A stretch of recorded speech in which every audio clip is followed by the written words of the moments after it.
The goal of this section is to show that metaphysics is needed to understand science, philosophy, or anything of substance, and that metaphysics is an antiquated term for CTMU.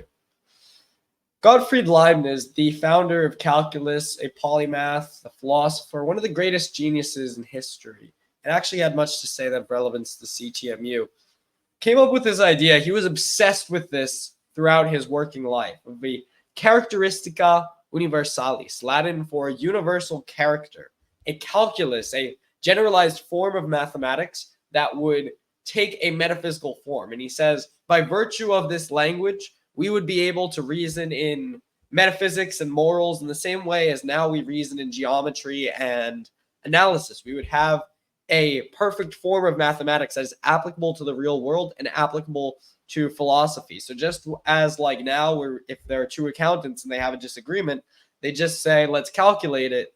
So too, if we had something like this, a universal character, a universal calculus, that we would just be able to say, let's calculate, let's figure out the objective truth about this particular thing.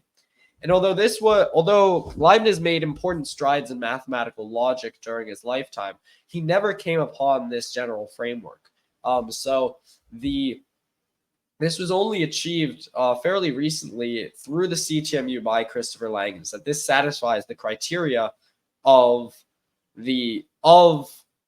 Leibniz's universal character by virtue of its form as a super tautology, as a metaphysical form of logic that actually generalizes that logical structure to questions about reality theory.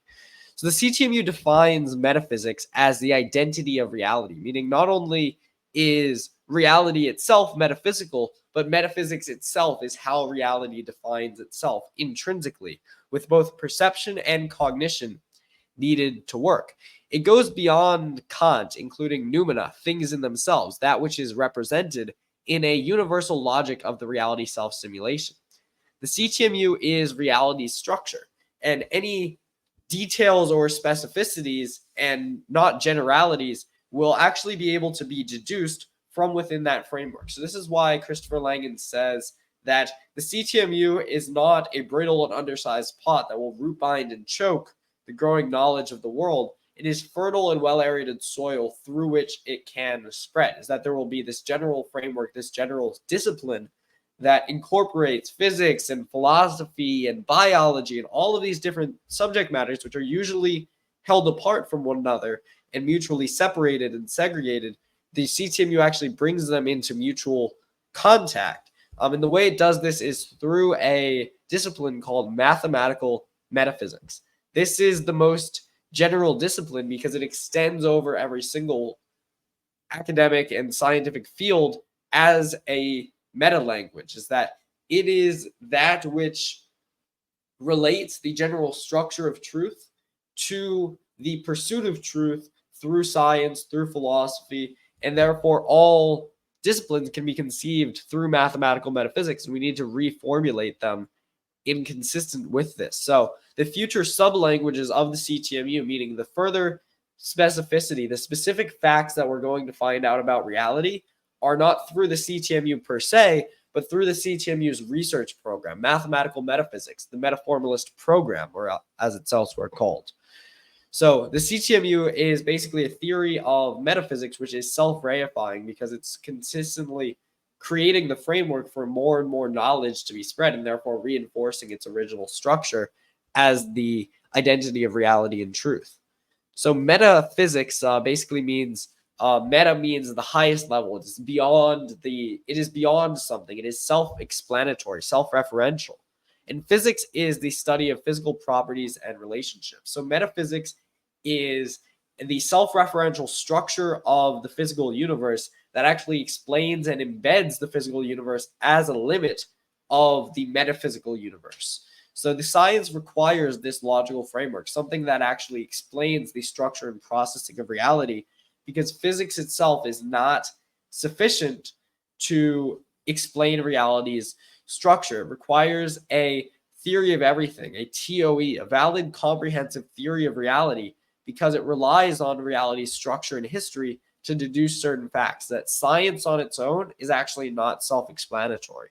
Physics is not self-explanatory because to define something into existence, such as physical reality, it must be able to ascribe and define itself against non-existence. There's nothing about physical reality as it's formulated by scientists that would suggest that it's able to ascribe existence to itself. Only reality itself, the real universe, has this property. The CTMU, as a reality theory, shares its formal structure. So really, physics needs metaphysics, and what that really means is that physics needs the CTMU to embed it as a linear ectomorphic limit, as what things look like from there without, and then let the CTMU pick up on the internal structure. So basically, physics is trying to do too much right now. It's trying to explain everything about reality. It needs to chill a little bit. It needs to just say, this is what things look like from outside. They're ectomorphic, the shape of things from without. And then within that internal structure, the inner expansive domains, how reality actually evolves and adapts and structures itself, it has to give that over to metaphysics. So physics currently wants to be the ultimate base feature of existence and say that reality contains all and only that which is physical. That's not true. Reality contains all and only that which is real. And that means that we posit a form of metaphysical monism, where that which supports and explains the physical universe underlies everything. So there's no sense in which physics can be said to be self-explanatory. And the way that it is explained is through CTMU metaphysics.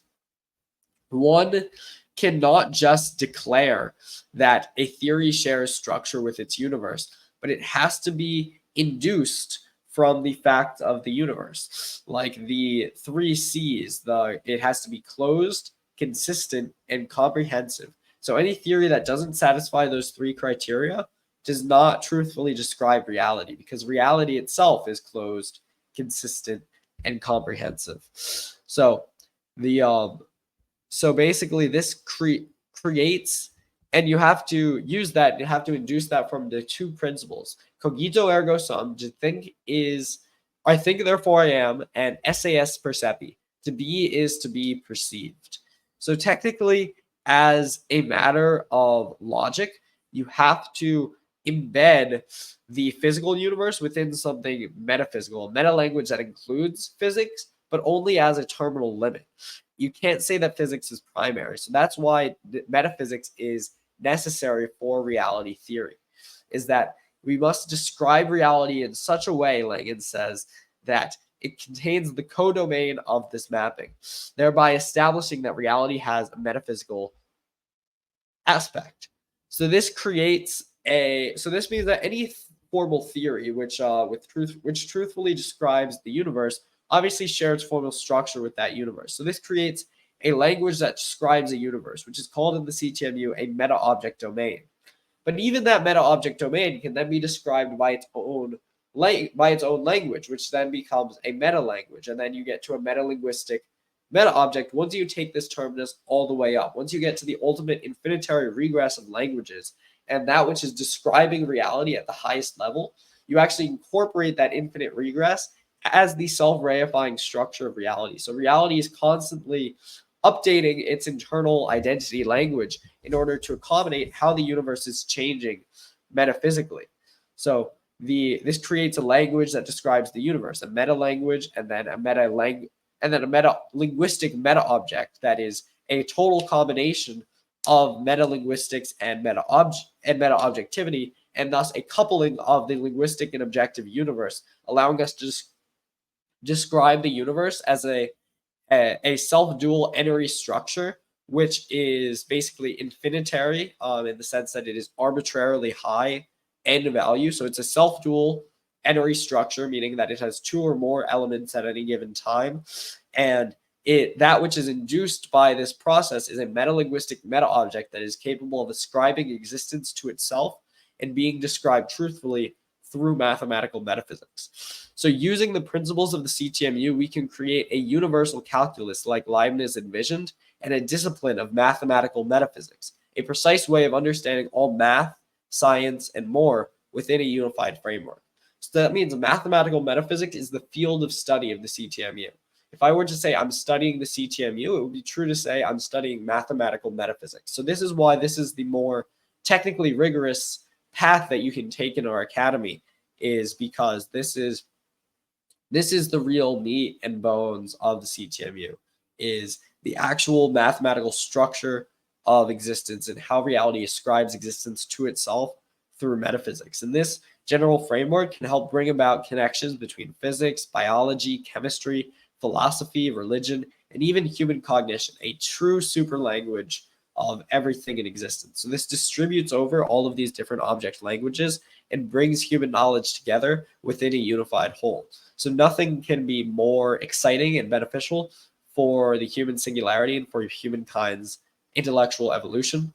And I'm super excited to share with you the rest of the content of the CTMU. Thank you. God bless. Take care.